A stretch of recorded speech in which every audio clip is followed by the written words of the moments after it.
Signs na seryoso na sa'yo ang isang lalaki.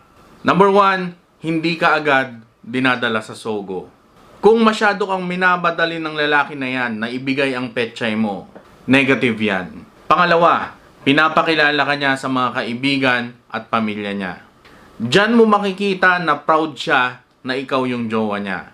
At legit na ikaw lang yung babae sa buhay niya. Number 3, hindi niya makakalimutan kung saan kayo nagkakilala. Kung kailan yung first kiss nyo at kung kailan mo siya sinagot. Number 4, hindi ka laging inuutangan. Walang masama kung pahiramin mo ng pera ang jowa mo. Pero kung lagi kanyang inuutangan nang walang bayad-bayad, tapos hinahamon ka pa ng hiwalayan pag hindi mo siya pinahiram, hindi seryoso sa'yo ang lalaki na yan. Dahil mas seryoso siya sa pera mo. Panglima, hindi siya nagsisikreto.